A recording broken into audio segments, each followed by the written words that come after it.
Hello, I'm David Hunt and welcome to the Art Hunter. What does a PE teacher have in common with Leonardo da Vinci? Well, I'm still trying to work that out, but we'll find out as this interview goes along. Uprooting his poor wife and children and moving to Rome, the founder of this extraordinary exhibitions that travelled the world, produced over 230 touring and permanent exhibitions, experiences more than 170 cities to over 20 million people. Wow. With innovated cutting-edge HD digital image, multi-channeled surround sound and so much more. Let's meet this PE teacher and work out how has all this happened. Bruce, hello. Hello, David. How are you? Good. So where did it all start? You know, like a PE teacher, you would think maybe you could have been an art teacher and it all happened, but... You're pigeonholing me there with the PE teacher bit. That was 5 years of my life. I've now got tenfold that at least behind me. So that was a moment in time. I was a teacher. I grew up in the country and I loved my sport. And I really didn't know what else I was going to do, as most 16, 17-year-olds. So I stayed within the education system, go on to PE teaching because that was my love of sport. Yep. But I found myself wanting to broaden out, shall we say. So it was quite a journey to get to this point. I had a number of different businesses and vocations before embarking on Leonardo. So you left teaching to start working? Yeah, I actually left teaching, went into the pharmaceutical industry. Oh, okay. Yeah, as you do. As you do. Worked for a very large multinational called Merck, as many people may know, a US-based company, Merck Sharp and Dome here in Australia. And when I joined them, they were a Fortune 500 #1 company for 5 years in a row. Yep. Nothing to do with me, I don't think, but what it did is it gave me a huge amount of learning. Okay, yes, of course. And I was opened up to a corporate world, and I was opened up to all the things that a large corporate company offers their employees in the sales and marketing area, lots of thought-provoking courses and things, but I really did tire working for an American multinational company very quickly, and tired, I suppose, in earning them large amounts of money, but having a ceiling and four walls around me as an individual with what I could earn or what I could do. Yeah. So I wanted to hop out of that too. Yeah. So let's talk about Leonardo da Vinci. It's a name that everyone knows. A Da Vinci Code, for instance, and the Mona Lisa and the Last Supper. Yep. But where did your interest come for this man? Well, I was in a corporate leadership and high performance team building company, and one of our clients was the Australian Multicultural Foundation. Okay. And Hass Dalal, who was the CEO, and Hass was contacted by a group of Italian artisans who had created machine inventions, but models that sat on podiums, and they wanted to bring this exhibition to Melbourne. Because, I saw it. Okay, in the Docklands. So I said to Hass, look, I've got no idea, but let me have a look and see how we can do it. And I rang the National Gallery and I rang Melbourne Museum and anyone else I could think of, and no one was particularly interested. So I said to Hass, just tell the Italians I'll do it. Had no idea, never run an exhibition before, never put one on. And so we actually went to Waterfront City, which was owned by ING Real Estate. They took it on and we presented, an exhibition on Leonardo da Vinci's machines in Docklands, middle of winter, howling wind coming up from Antarctica, from the Docklands. Not a very pleasant place to be, no public transport. Yeah. But we got 118,000 visitors there. Whoa. At $18 a ticket. And I thought, okay, there's something in this commercially, but I thought the exhibition was lacking and could have been so much more because it was only telling one part of Leonardo's story. Absolutely. And as I got more involved in Leonardo, I could see there was so much more to the man, both factual and mystery, and I thought there was a wonderful story to tell under one roof. Yeah, but just tell our viewers, if they don't know, these machines that were down at the Docklands, because he invented, but never followed through because it was too long ago, the helicopter, a submarine, all these things, extraordinary things that his mind was creating. How incredible must his mind have been? Yeah, look, he was, it's even more incredible when you know the backstory as well. So Leonardo's life ambition was to learn all there was to learn. Just a small little ambition. But he was born illegitimate outside of Florence, in a country town. Yep. And being illegitimate, he was never afforded a formal education. Oh, okay. So he never learnt Latin, and he never learnt with the church, everything, in the scriptures at that time. Yeah. So he's pretty much self-taught. His father was a notary, but he studied nature. Right. And he looked at nature, and his mind started to become more and more curious. And I think this is the big thing. Curiosity is such a talent, and Leonardo had it in spades. So he learnt a lot from nature, Yep. and by applying his own scientific experiments to what was happening in nature, and then looking at what the learnings were of the day, and finding out that most of it wasn't actually factually correct. Yeah, I could imagine that. But we know him as an artist, but you've mentioned before that he was more behind the scenes, as in putting on events and writing the music, writing, like creating the costumes and... Yeah, so look, he started life really with a very big passion for art, and that's what most people know Leonardo as a great artist. We know him for the Mona Lisa, many others would know him for the Last Supper, others would know him for perhaps the Lady of the Ermine, certainly the Vitruvian Man, but very few knew that Leonardo was much more than an artist. He was a scientist, he was an inventor, he was an engineer, a mathematician, a biologist, an astronomer. But his first job, if you like, outside of art was as an event producer. So he used to produce all the productions for the Medici family, for example. Wow. And he would write the shows, and he would make the costumes, write the music, play the music, create the stage props. And this is where a lot of his fanciful ideas came from, was through stage props, in particular flight. Yeah, but like painting wasn't his big love per se, it was more the inventing and whatever.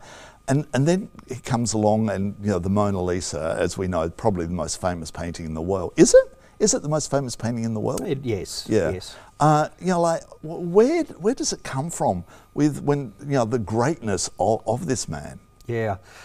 It's a really good question. There's obviously an innate talent in there that you're born with, but there's also perhaps an environment that he was brought up with, where you're not constrained by teachers, and you're not constrained in the way to think. You're not learning things by rote, as everyone else in the time was. Florence and Italy at that time of Italian Renaissance was a time of great discovery. So he had a little bit of license or freedom to discover, and there was much to discover. But where someone gets that extraordinary curiosity of mind, and then the ability to apply it, and I think, look, Steve Jobs said it best about Leonardo. Right? It's the combination of being a great engineer with the creativity and putting the two together that makes one extraordinary in this area. Lots of people have great ideas, and there's lots of people that are great engineers, but putting it all in together to create things of fantastic imagination that worked 400 or 500 years later, but not at the time, because they didn't have the materials or the know-how necessarily to make it work at the time. But having the foresight, that's incredible. Yeah, but with his paintings, we'll stick on that for just a little bit. Did the Mona Lisa, become famous in his lifetime? No, not so much. It was much more after. And the Mona Lisa is an extraordinary piece of work. We know her, and the Louvre talks about her as a portrait of Lisa Gherardini. And most would say that she's a complete portrait. If she was a complete portrait, then why wasn't she handed over to Mr. Gherardini, who paid for her to be done? Well, Leonardo had a big habit of never finishing art that he started. Oh, okay. If there was an area of frustration of Leonardo, was exactly that. He would get a lot of artistic commissions, because you've got to remember, at the age of 17, he was anointed the master artist of Florence at 17, which is extraordinary, because he was under Verrocchio's stewardship then, and Verrocchio put his brushes down and said, I can't paint anymore because I cannot compete with you, Leonardo. Wow. But Leonardo didn't have a passion to produce art. He wasn't like Michelangelo. Michelangelo was just a machine. Give me as many sculptures and artistic commissions, and I finished them all, and he loved the money, Michelangelo, and he earned more in a lifetime, out of one sculpture than Leonardo did in a lifetime. Right. But Leonardo wasn't about the money. Leonardo was about learning. And when he wanted to paint with perfection. But to paint with perfection I had to understand subject matter. And this is why he spent a lifetime dissecting people, because he wanted to be anatomically correct in his art. So he wanted perfect proportion, hence the Vitruvian Man, but also why he, for example, in painting The Last Supper is all about motion. It's the first piece of art in motion. And Leonardo wanted to capture all the expressions of the apostles when Jesus said, "One of you shall betray me tonight." Yeah. And he then dissected and looked at all the cheek muscular structure and the tendons of the neck to see how they change with a grimace versus a lock of shock or surprise, so he could paint it perfectly. That explanation there is stunning in itself. But, you know, then there's all his writings, and he was left-handed. And you know, like ink was used in it. I'm a left-hander, and like you mentioned before that he would smudge. So he learnt to write backwards. Is that right? Not just backwards, but in mirror image. And there's only around about 1 every 750,000 people can do it, and most don't know they can do it. But Leonardo, you're absolutely right. He was left-handed, and he would write from right to left on the page in mirror image writing. But not only that, in a very old Florentine dialect. And he had his own form of abbreviation or shorthand, because his mind was going so quickly, he just wanted to capture everything faster. Yeah. So the modern day artisans have to interpret his writings, because often the drawings that accompanied the writings, many of them have mistakes in them. Some purposely, but some not purposely. Oh. Some things he came back to years later after he made another discovery that would affect an earlier finding that he had, and then he would make notations or writings there. So it's this almost a lifetime piece of work in itself for historians in Italy to piece all of it together. Yeah. All right, let's start talking about what you're doing here in Melbourne. You're a Melbourne boy, aren't you? I am, yes. And what have you got here? Is it called LUME? Yeah, so we established the LUME, Melbourne, here. The LUME is a massive digital art gallery. It's held at the Convention Centre here in Melbourne. Is it there full time now? It is, yeah. We really struggle to find a venue that will give us the size that we need. We need very high ceilings, so we're projecting 4 stories high. Wow. At the LUME in Melbourne. It's over 3,000 square metres. We've built a mezzanine in there. We've got a full kitchen and Cafe Medici set up in the back now. And we needed a space that was very cavernous, devoid of natural light, that we could fit a volume of people in that were immersed in the experience. We've got a full sound system, 99 channel audio system in the ceiling. Those that come in, it's playing at around about 8% of its capacity. My daughter had a 21st in there when we did crank it up, and the mezzanine was shaking, and it was fantastic. Yeah, it's a good sound system. So what we're doing is we're telling stories on subject matters using digital means, the projection and sound. We call it a multi-sensory experience, where we're looking at all the human senses, your kinesthetic sense of space when you first walk into it, the audio and the visual, touch and taste, and aroma. So we have aroma in there as well. And when you link all these senses together and get them working in unison, you often amplify the experience for the visitor. And most importantly, that's often an emotional response. And that's what we're trying to do, is get an emotional connection, an emotional response. Now, if you are not into art, and what I mean by into art, if you're not an aficionado and you don't really know art, you don't really have an emotional connection to it. So we're trying to get that emotional connection for people to get them interested in art. And that's our mantra, is to introduce art and culture to more people, not just here in Melbourne, of course, but globally. And the LUME Melbourne here is our flagship. Right, okay. And you know, like, it seems as if it's just so exciting and powerful, and you know, like, and people sit around. You can sit anywhere, and you come in and have your own experience. So your experience will be different to mine, which will be different to your wife's or your husband or your kids or your friends. Everyone will just have a different experience in there, and that's what we encourage. So there's no linear pathway, for example. Oh, okay. And you can come and enjoy. There's no time limit. You can stay for as long as you like. We've had people in there for 8 hours. Wow. I come in the morning, leave. In fact, one of my friend's mother lives in Warrnambool, and she caught the first train up from Warrnambool, stayed all day on the last train back to Warrnambool, and spent the entire day in the LUME, just absorbed in everything that was going on. Bruce, how long did it take to produce this? You know, like, because it's so major and so mecca in size. You know, like, it must have taken a few years to... Well, in reality, probably 10 years. Okay. We started this entire movement globally in the multimedia immersive world. So in 2009, we were an artifact-based exhibition company before this. And I realised that the world was changing. The iPhone had just come out. And there was an engagement in a visual medium that we hadn't sort of seen before. And I knew that an artifact behind a piece of glass with a piece of interpretive information wasn't really cutting the mustard for a lot of people anymore.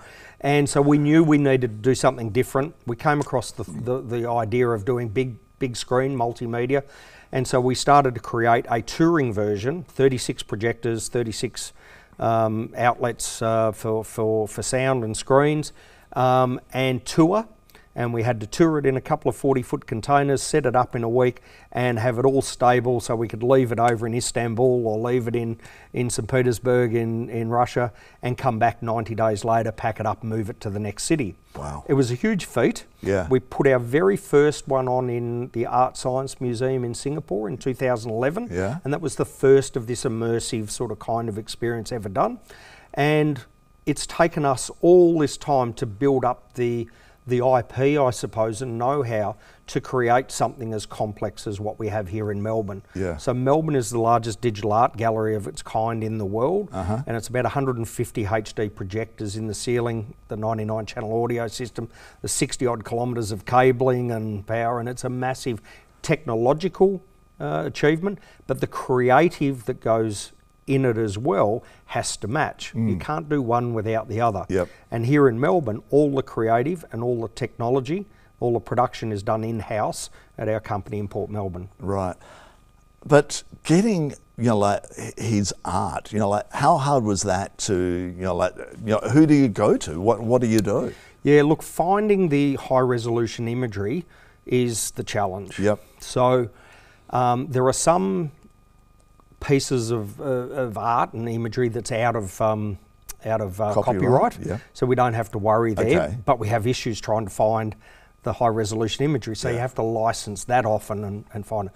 And then when we look at our First Nations experience, for example, that we just completed here at the LUME, called Connection, you know, that involves around 100 First Nation artists. We had to get their approval.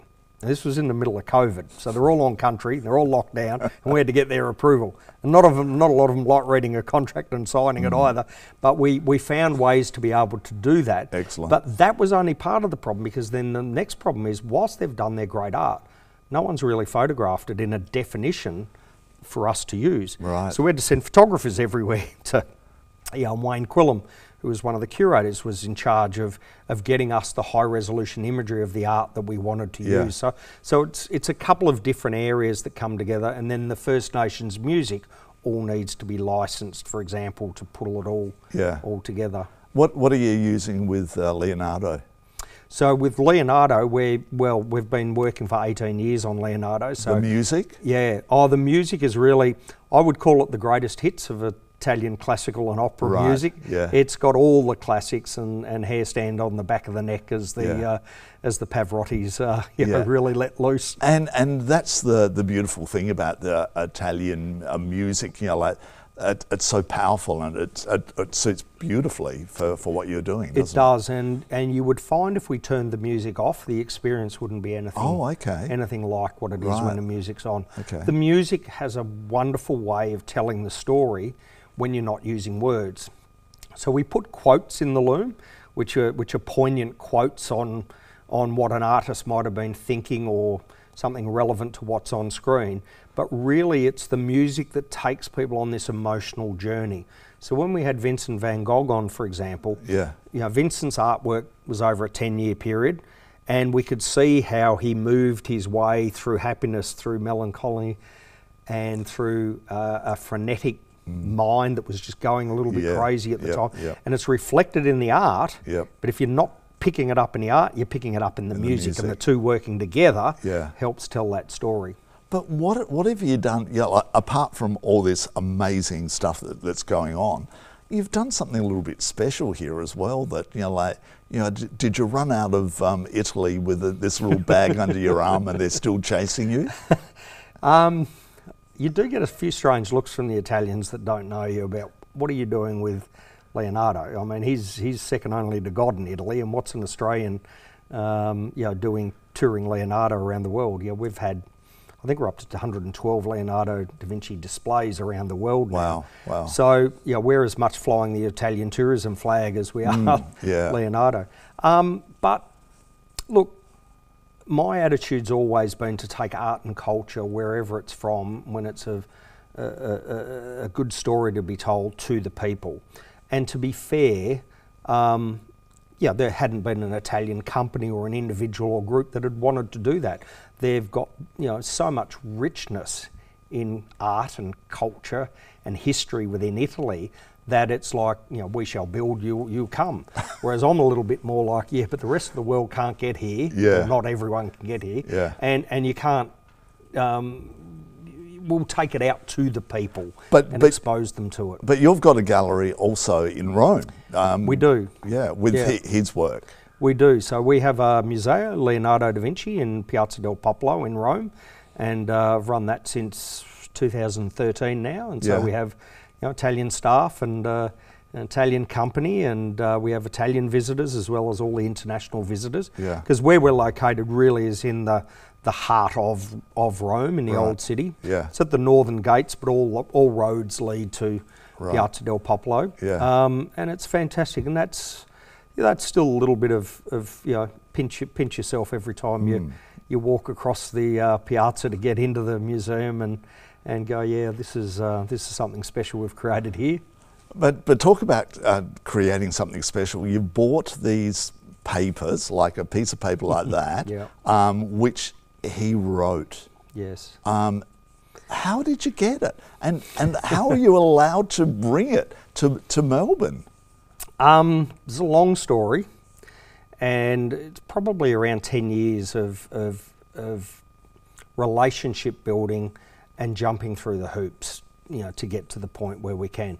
Because we're not an official national museum or alike, and we don't have government support with what we do. So everything we've done at the LUME here in Melbourne is private through myself and a small group of others. And so we've got a fair few hoops to jump through that needed to be jumped through, and convince the Italians that are custodians to Leonardo's works.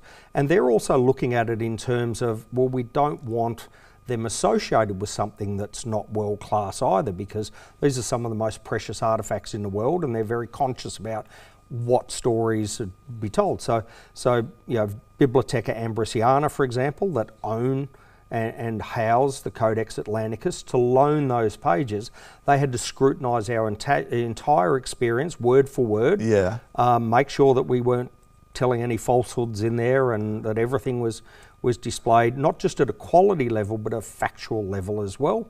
And then we get the rights to start the other part of the process, which is the insurance and the security and bringing it in. And of course, being so old, they have to be under a light control temperature controlled and humidity controlled. So they travel in special security cases which are controlling all those variables, but we then had to have special display cases made in Singapore to house the pages. And the pages can only be on display for 90 days. Right. And we're going to be open maybe 9 months, so Yeah. we'd need 3 changes of pages. So we're going to go through this process 3 times. And then when those 90 days are over and they go back to Milan, they go dark for 3 to 5 years. Wow. So those pages will never be displayed again for another 3 to 5 years as they are just allowed to rest. Wow. Is it worth it to go through all that trouble to bring them here? Personally, absolutely, because it's been a dream of mine ever since starting. You know, to come home with Leonardo for our staff, for our family, for our friends, for the community of Melbourne and Australia. We've got people from all over Australia coming into the LUME and to see Leonardo. You know, it's a touch yourself moment. It's a pinch yourself, I should say, rather than touch yourself. Well, you can touch yourself if you want. Get that one right. But do it privately. Will it be financially worthwhile if we have truckloads of visitors coming day after day after day? Because it's not a cheap exercise, but I'm only interested here at the LUME in putting on the very, very best of something that we can do.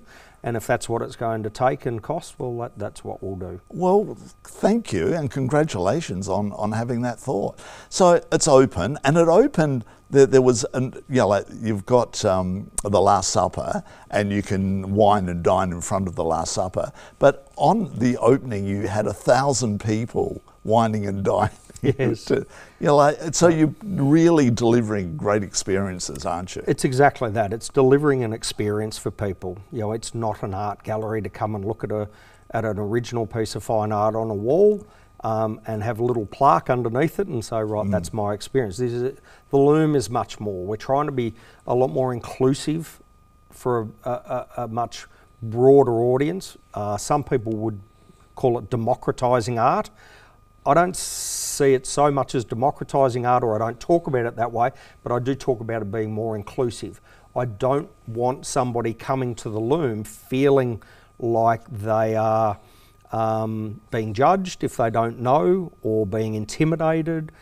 This is a place to come and feel safe to enjoy art and culture. It sounds silly, but a lot of people are very intimidated when they don't know about the art, and so they don't go. And I don't think that's great. I think we have an obligation to display art and culture in a way that all people can enjoy it, and then go on to the National Gallery and enjoy it. What we're doing is broadening the audience per se. And you know, you're so true there, and in the respect that you'll walk away knowing twice as much, well, 3 times as much as you did when you walked through the door. And also the excitement level of this genius. There's no other word to explain him as a genius, and so ahead of his time as well. Yeah, and look, he's definitely, I don't know of another individual who's a creative genius like Leonardo. I've just finished reading about Elon Musk and what he's doing there, and look, there's a brilliant brain behind there, someone that's obviously on the spectrum and doing something extraordinary there. But Leonardo's ability to touch so many different subject matters and pull them to a point of understanding was huge. But he's one problem. One problem, and it is a major problem. He didn't share it. He didn't publish any of his works. He didn't sit there and recognise that, okay, I'm going to pass at some stage, and I need to bring another generation through to carry on the learnings and pass the baton over. A lot died with Leonardo, and we talk about these pages. He wrote and sketched and drew on 25,000 pages. We only have 7,200 in existence that we know of. So there's another, 17,000 pages out there. We don't know what's in them. And maybe society would have advanced faster in certain areas if they had have known about Leonardo's works and findings earlier. You look at mechanical flight, for example. He actually thought flight would be achievable in his lifetime. You know, we're talking, you know, early 1500s here, and it's taken us into the 1900s to get there. You know, the military tank. You know, he designed a military tank. It was never used until World War One. Yeah. Scuba, you know, underwater breathing apparatus. What he knew and understood about anatomy, how the heart and the valves work in the heart, how the eye sees, you know. These were all Leonardo's, but they never got passed on to others. Because he didn't have the training under him, you know, there weren't people working with him per se. I think, from my understanding and everything that I've read and learned, I think Leonardo in the end was just too busy trying to cram more learning in than what he felt was wasting time to compile it all together and publish it for the next person. And also, Bruce, I think it would be the case of he didn't have that professional training. And so therefore he just went, well, I'm doing this for myself. Yes. I'm not, I don't need to have apprentices working with me. I'm just, but he would be, his mind must have been going crazy. Absolutely. And he didn't have a lot of scholars on his side at the time because it was contrary to what they were teaching. Right. And he really did not have the patience to tell them they were I can wrong. imagine. It was just, okay, you believe what you believe, but I know different, and I'll just keep going down this pathway. Oh, how fascinating. There's so much more that I'd love to chat to you about, and how much you've learnt and the passion that you have as well, Bruce. I think you're amazing what you're doing, and what you're doing for this great man in history as well, like bringing it to the masses. I think it's fantastic. Yeah, thank you, David. Look, it's a wonderful journey. It's a purposeful life. As I see it, I'm gifted or been granted a gift of imagination and persistence in an area that I think is making a difference to people. I think if you have art and culture in your life, you're just a little bit better off for it. For some people, art and culture is a trip down to McDonald's on a Friday night, and for others it's a great understanding at the Louvre or the Uffizi Gallery. But there's a whole lot in between that we can open up to people. And I've always felt that the truth is far more interesting than fiction. And when you get a character like Leonardo, fascinating. Yeah, it's mind-blowing. It really is mind-blowing, and what you're doing here in Melbourne is just extraordinary. So thank you to Melbourne, and thank you to the world for what you're giving the world as well. Well, thank you for your interest in having me on your program, David. Thank you. My absolute pleasure. Thank you. You've been watching The Art Hunter. I'm David Hunt, and we'll be back again next week, but Bruce won't be here because he's too busy with, that person, what's his name? Leonardo something. All right, see you folks.